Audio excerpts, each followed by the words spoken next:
Alright, welcome back and thanks for tuning in again. So today I'm back working on the 1947 Briggs and Stratton Model A. I've got it, well, you saw in the last video where we tore it all down. I've got the block cleaned up, the piston, the rod, the crank, everything's been degreased. And what we've got to do today is quantify the amount of wear on this engine. So we've got to measure all of the wear items. Things like the cylinder bore, the valve guides, the connecting rod here, the crankshaft, the piston, the cam, the rings, and the valves. After we measure all this, I think we'll get an idea of, well, we will get an idea of how worn out this engine really is. And it'll kind of help us determine, or at least get an idea of what to expect when we put the engine on the pony brake and see what kind of horsepower it's still going to make. I will be very impressed if this thing still makes, I will be extremely impressed if this thing still makes, 1 to 1 3/4 horsepower with the amount of wear I think this has. So let's get to measuring. I want to show you the tools we're going to use, and yeah, we'll get right into it. Well, here's what we're going to use to measure this little engine. Got a little set of telescoping bore gauges, some small hole gauges, a couple different micrometers, and a dial bore gauge.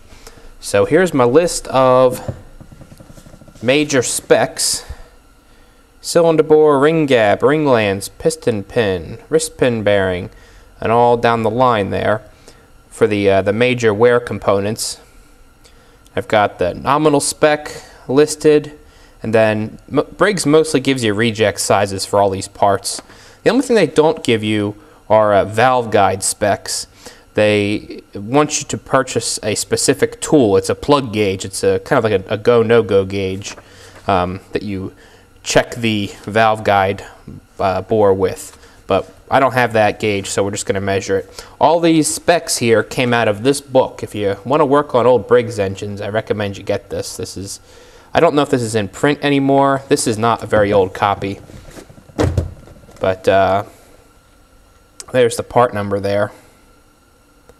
So definitely get yourself a copy. It's great for all the older engines. I mean, most of the stuff is, pretty self-explanatory, but as far as specs like that, like these, it's pretty handy. So, okay, well, let me set you up on the tripod and we'll get to measuring. Alright, well, let's start out by measuring the cylinder bore, and before we do that, here's a peek at the bore. I just lightly cleaned it up with some Scotch-Brite, just so you can see the staining and any kind of scoring it has. You can definitely see the staining right in this area where the rings were sitting for many years, I'm sure. I mean, the cylinder bore is glazed. It's well worn, but we're going to find out just how worn. I mean, you can see the reflection of the block there. That's pretty considerable. So in order to check that bore, we're going to use a dial bore gauge. So when you use the dial bore gauge, you have to set it to the bore size you're using. So let's do that. So here's how these things work. You got just a dial face like you'd have on a regular dial indicator. Each graduation is 1/2 thousandth in this case. And you've got the measuring head.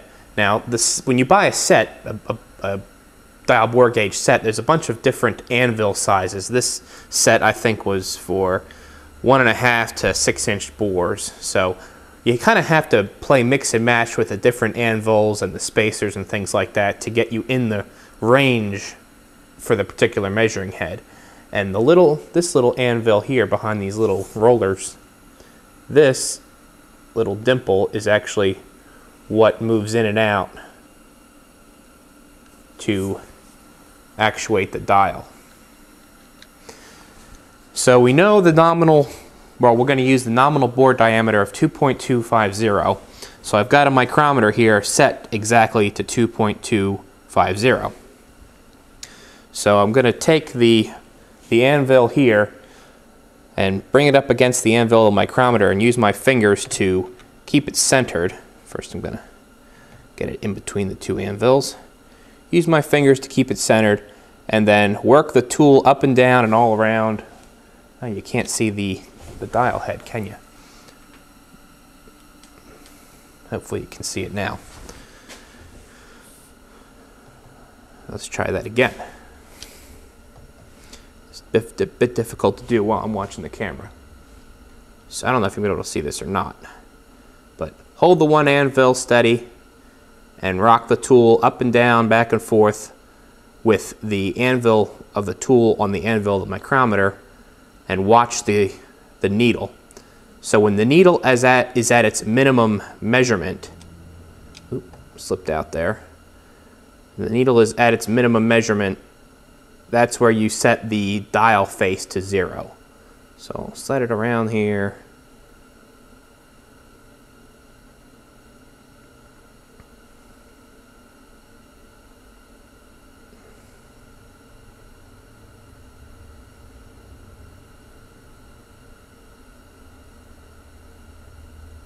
Okay. All right, so that dial's set to 0. So that means that when this is inserted in a bore of 2.250, this dial, the needle will point at the 0 on the dial. So let's go on over to the cylinder, the engine here. And we're going to see how far over 2.250 this bore is. So we just insert it in the bore. We're going to check the top of the ring travel first. So right now, whatever measurement over 0 is what the bore is reading. Oh, you still can't see the dial, can you? Let's try this. Let me back you out a little bit. Okay. So you got to put the tool in the bore. I am perpendicular to the direction of the crankshaft. So the crankshaft is this way, I'm measuring this way. So you put the tool in the bore and you rock it back and forth slightly, and you can see the needle move.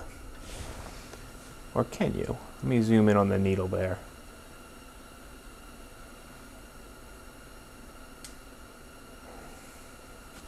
Rocking the tool back and forth. And you see as I bring the tool farther out of square, the distance increases. When I bring the tool back to square, the distance decreases. And that minimum measurement is what you're looking for. So in this case, at the top of the ring travel, we are at 4 thousandths of wear. Okay, so we're going to lower the tool to the center of the ring travel, and we are at 4.5 thousandths. Okay, and at the bottom of the ring travel, about 4 thousandths again. Now, no, 3.5 to 4 thousandths. Okay. So I'm going to rotate the block 90 degrees, and we're going to check parallel with the crankshaft. See what I'm doing here? So we're checking at the top of the ring travel, and we are at 2.5 thousandths. We'll go down a little bit. The center of the ring travel, 2 thousandths, and at the bottom of the ring travel, about 2 thousandths again. Okay, so what's our spec? Set that down. So plus 3 thousandths oversize is the reject size. Well, we measured 4 thousandths, 4.5 thousandths, so we're about 1,000th over there, and 1.5 thou out of round. Well, we're there as well. So let's write that down, and we'll move on to the ring end gap. What we're going to check is piston ring end gap. So got our rings cleaned up. Now you're supposed to check.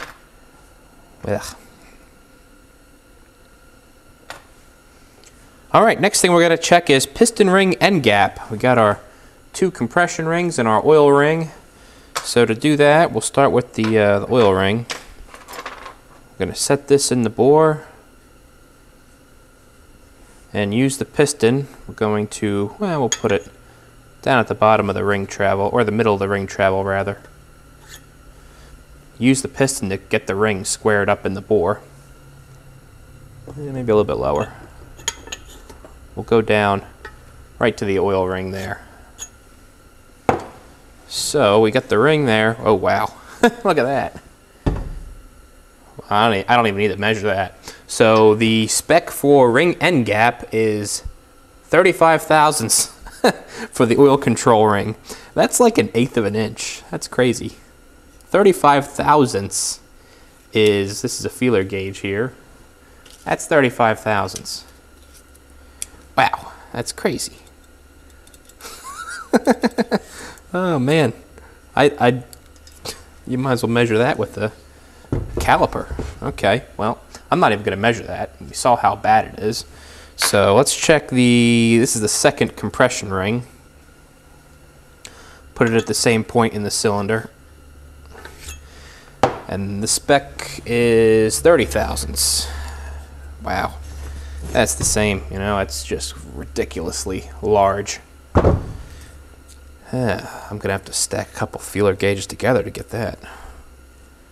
What's 30? Let's look at that. We're just gonna eye it up.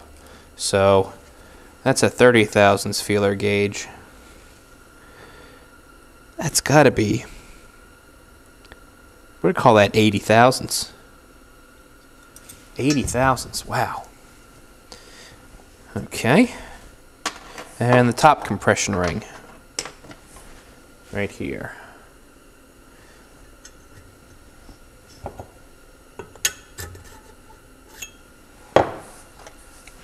Again, 30 thousandths is the spec. And there's the gap on that one. Huge. Wow. It's probably about the same.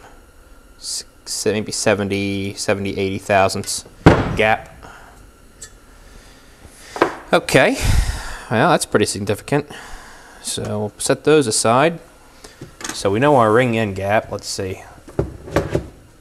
Move the gauge here and go back to our chart.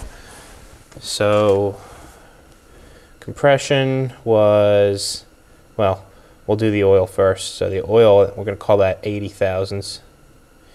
And the oil ring was probably close to 100 thousandths. We're just going to call that 100.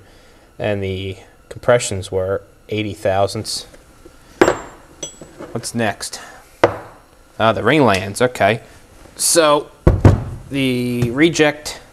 So as far as measuring the pistons go on these older engines, Briggs doesn't really give you like diameter measurements. They're really the only thing they give you to determine if the piston is shot is the gap,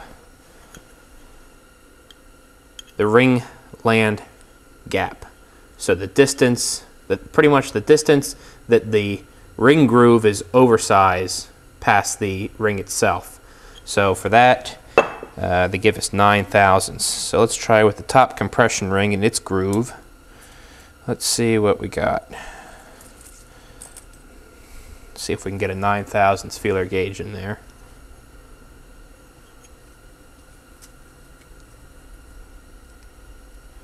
And not quite. Yeah, it's tight because I can't get the ring to fall into the gap with that feeler gauge in there. So top compression ring passes about the center compression ring.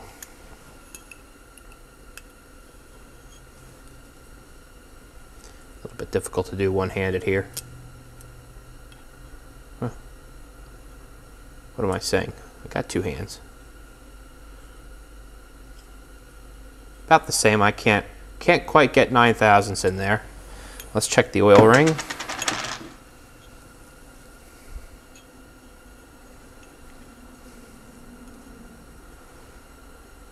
About the same. So what can we get in there? So they're not past the reject size. Let's go down to 6 thousandths.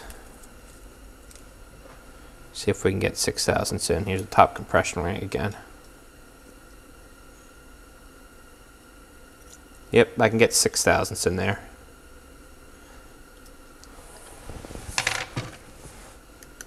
It's snug, but I can get the 6/1000ths in there.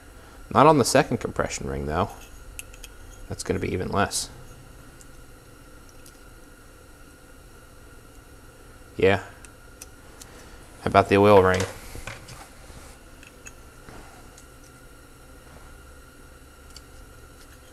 Now you're supposed to check this with new rings, of course, to get an accurate idea of the wear. Nope, can't get 6 in there. Let's try 4/1000. See if we can get 4/1000ths in there. The top compression was worn to 6. We can get a 6 in there. Here's the second compression.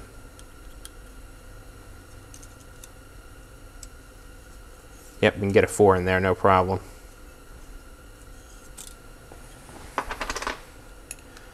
Alright, well, the piston passes, really,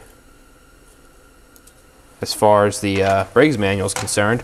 The only thing it really gives, aside from the ring land measurement, is just a visual inspection of the piston itself, looking for scoring or anything like that, any physical damage. And there's some scraping, but it's not the worst I've ever seen. So really, this piston is still serviceable. Okay, so for the measurements, we'll call that 4/1000ths to 6/1000ths.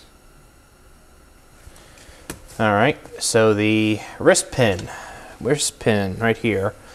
So the reject measurement for that is 561/1000ths. So let's see where that falls. 561. There's 550 right there. 550, 560. There's 561.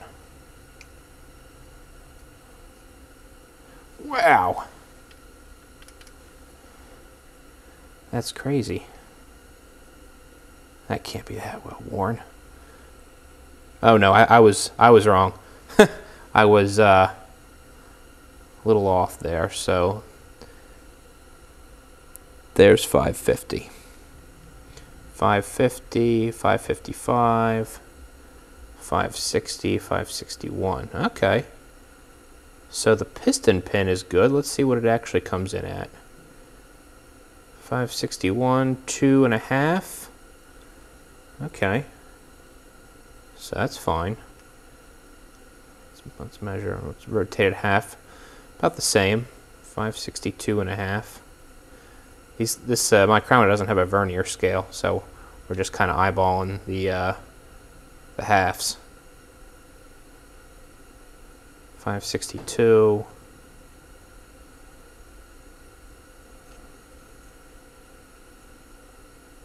562. 562. Well, the piston pin feels okay then. I feel a little step here though. Let's see what it measures down at the ends.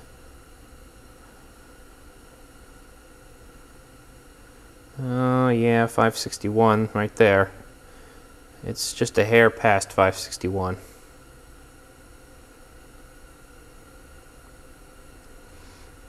Yeah. So probably about a ½ worth of wear there.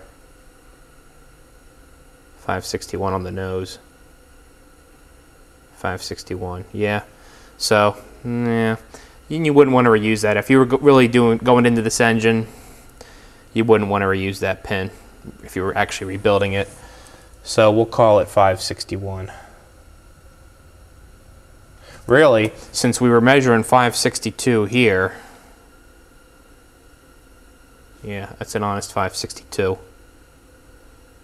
That's enough to reject it right there because it's not because of that step.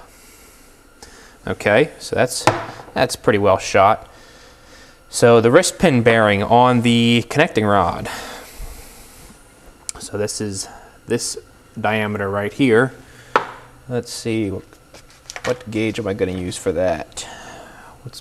Well, it calls for 563 is the reject size.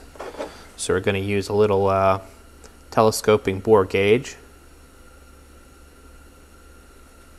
on that. Sorry about that.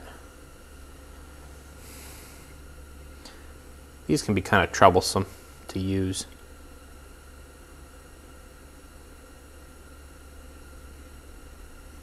So I'm going to be measuring parallel with the rod itself, because that's really this area. This is going to be the greatest wear, where all the thrust is occurring. So I'm going to have to, excuse me if I get out of shot here.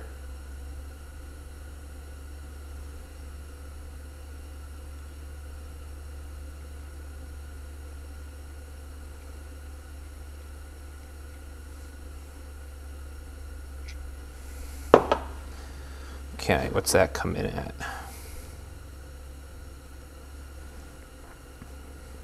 563 is the reject size.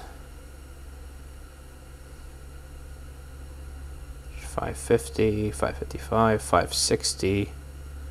1, 2, 3. Yeah, we're past that, that's for sure. We're at 564. No, we're right at 563. 563 and a half, yeah. That's pretty well shot. That's at the reject size. Okay, sorry about the cut there, but I wanted to change the battery before we lose, before it shuts down on me. So let's take a look at the connecting rod here, the lower connecting rod bearing. Where's my light at? There we go. So look at how worn this thing is, or how scored up it is.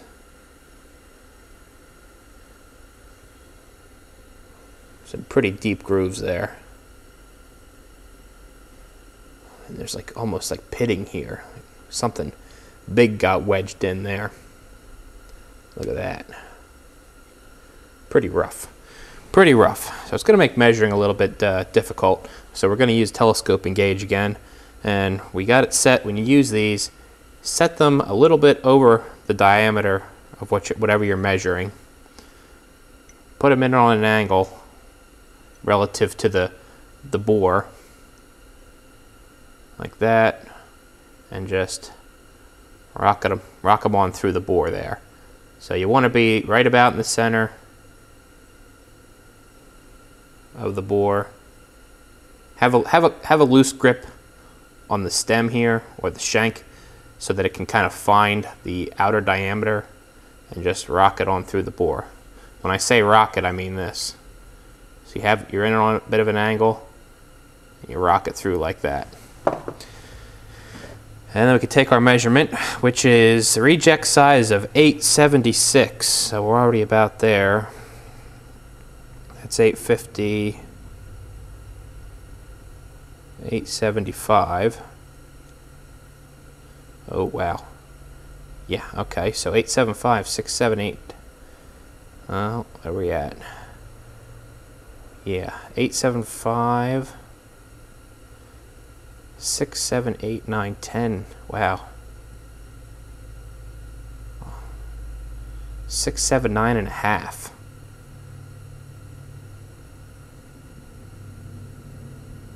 Sorry, 8, 7, 9 and a half. 8, 7, 9.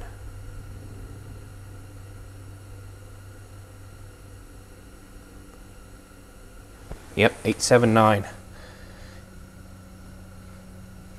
Really, and so you're at 879, so we're 3/1000ths oversized, but I don't have any way to measure how deep those grooves are. So really, if you were able to measure the bottom of that big groove right there, you'd probably be 2 or 3/1000ths greater than that. So the rod is shot, but we knew that. What's next? Oh, the crankshaft. Okay, so I've got the crankshaft clamped in the vise here to just make it a little bit easier to hold this thing while I measure it. Let's take a look at that bearing. That's pretty rough, huh? So I'm going to measure. See this one ridge right in the center mates up with that valley in the connecting rod bearing. Man, this thing is rough. So I'm going to measure here and here on the top and the bottom of that ridge, and we'll measure here and here. So the spec is 0.872. So let's set the micrometer. Let me zoom you out a little bit here. We're going to set the micrometer to 872. That's the reject size, just to get an idea of the wear. So there's 5. Where's 875 at? Right there. 432. So that's 872 right there. I'll measure this way first. You can hear the wear. That's past the reject size.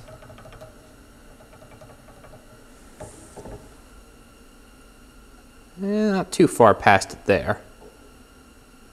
Of course, this surface here is where most of the wear is going to be. So let's measure that accurately. So that's 872 I have the micrometer set to. So we are actually at 872, 871, 870, 69, 68, 67, 66, wow, it's really worn, 65, 64, 63, 863, wow.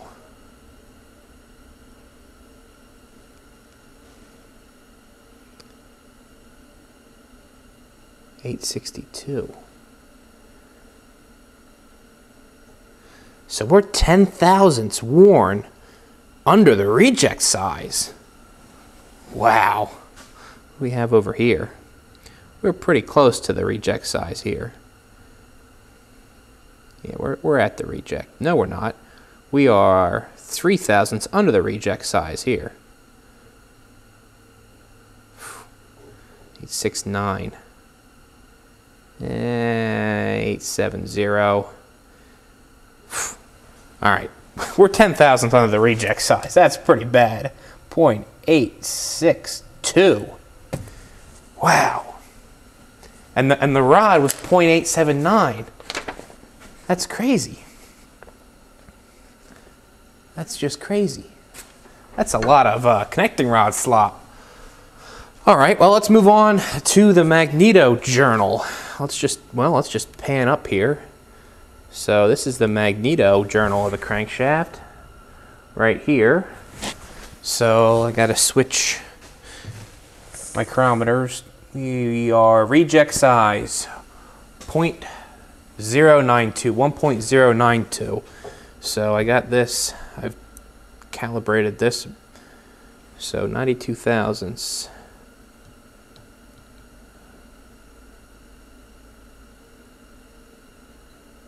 Where are we at here? Pretty close.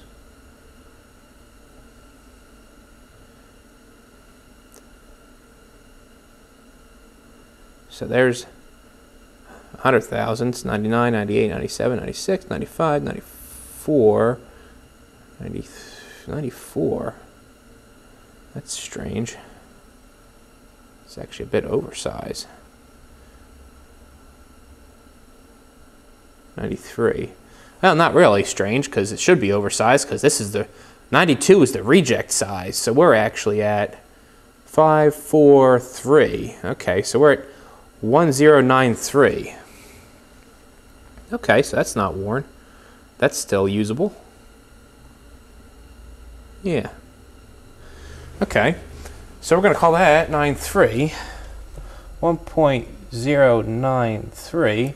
The PTO Journal, 0.992 is the reject size. Let's look down at that. 992. Got to switch back to this micrometer. What was it? 992. Let's bring it out to 992. Okay. So 765,432. Yeah, we're about there. We're a little less than 92. No, we're right at 92 there. Which, again, no surprise, this is going to be the bearing that took all the thrust load. So we're at the reject size there.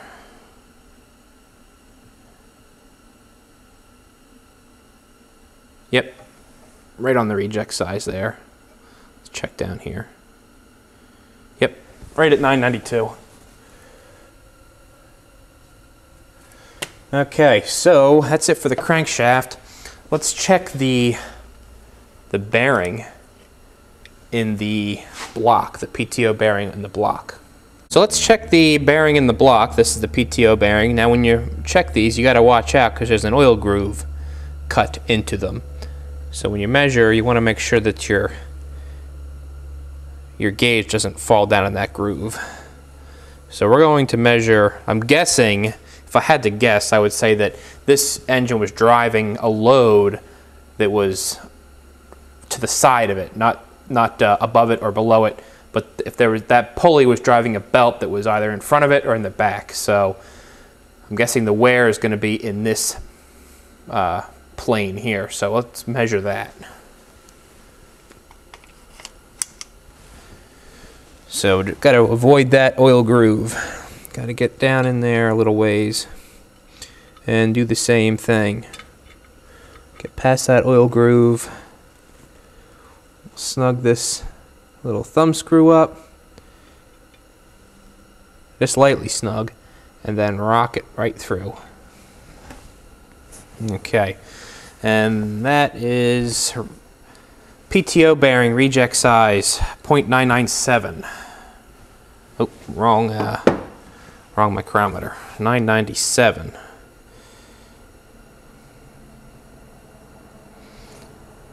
So it's going to be right there. That's the reject size. Well, actually, let's see what we got here.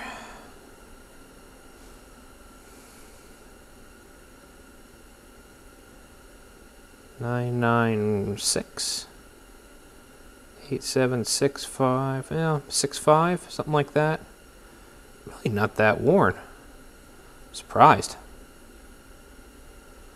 It's funny, the wear seemed to really occur in the crankshaft. Reject size, yeah, right measurement, 997. Okay, we got the magneto plate here. We're going to do the same thing. I'm going to have to switch micrometers again. So let's just run that on through.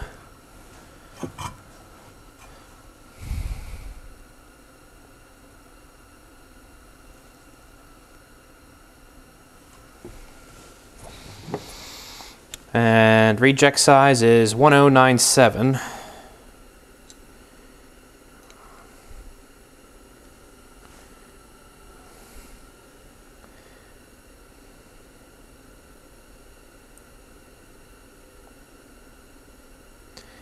There's 98. We're at 985.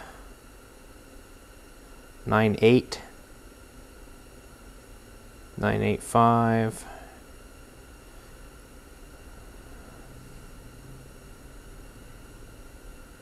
That's, we're gonna call that 98. So yeah, pretty worn there. 098. So 1,000th past the reject size. All right, let's see. Let's check the cam lobes next. That's the next thing on the list. Maybe this would be easier if I set the cam down instead of trying to do it in midair.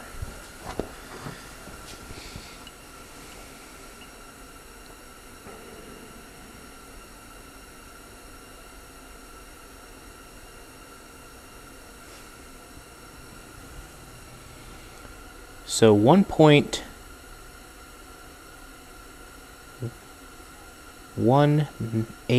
no, 19 actually. 192, okay, so that's not that worn. It's nowhere near the reject size. Right? Yeah. 192. What do we got down here?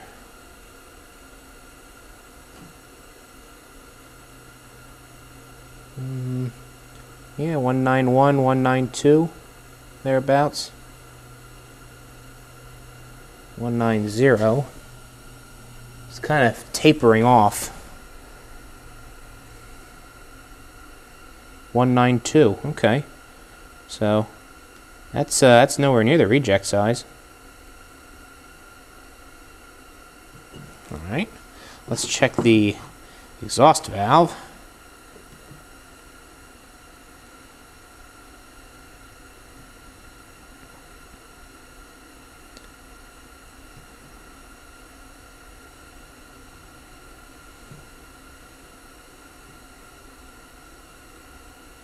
.201. Okay. 201. Yeah, we're getting a good measurement there. 201. Okay. So I'm going to write that down. We are at 1.192 to 1.201. Okay. So the lobes, despite what they look like, you get that polishing there, they're actually not at the reject size. You can see a little different profile there between the exhaust and the intake. Okay, well, the cam's good. Well, we didn't measure the bore, but I don't think that's going to affect performance really. Okay, so let's check the valve stems while we're here. Change mics again. Got the exhaust valve here and the intake. Valve stem diameters. The listed nominal spec is 5/16 actually, so 3125. We run this back down.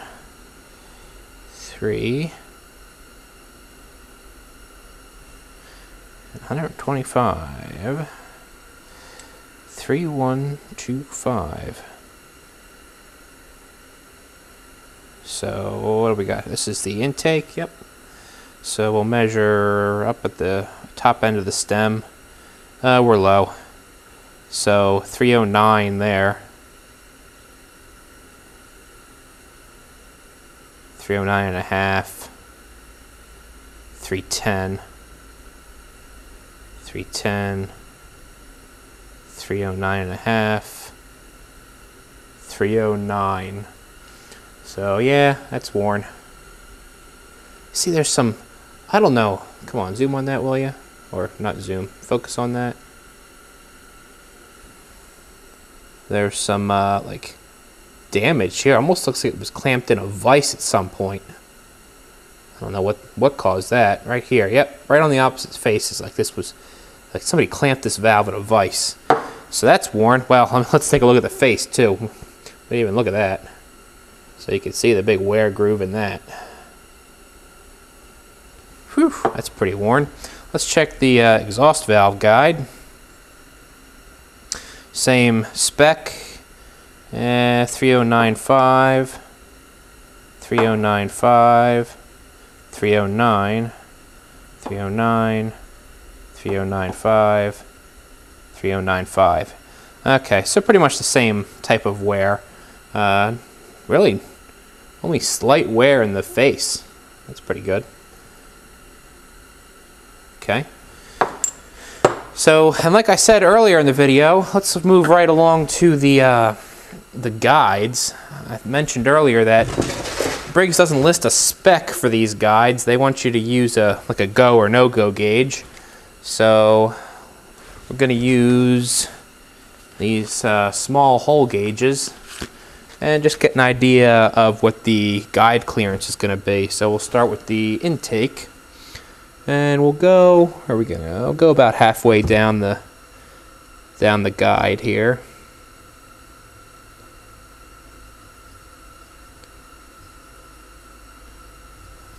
Okay.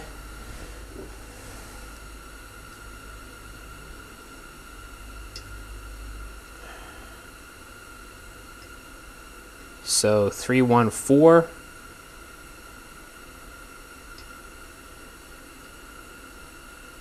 That's what we look like. Yeah. 314. I should have wrote that down. Gotta call that 3109 there, and we're at intake guide at 314. Let's check the exhaust guide. About the same area, about halfway down the guide. See where that comes in at.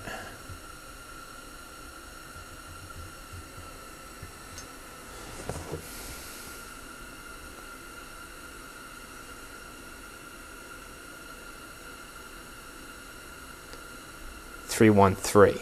Okay.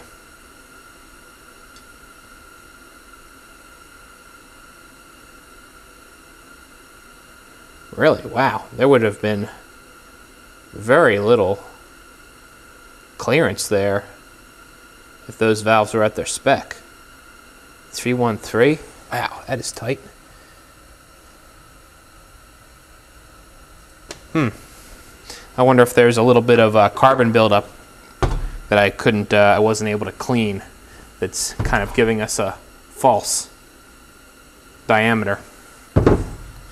I'd be curious to find that gauge. If I could find that on eBay, maybe the plug gauge, and see what these valve guides really are. Yeah, 3125. Huh. So that's exactly there. Well, 313.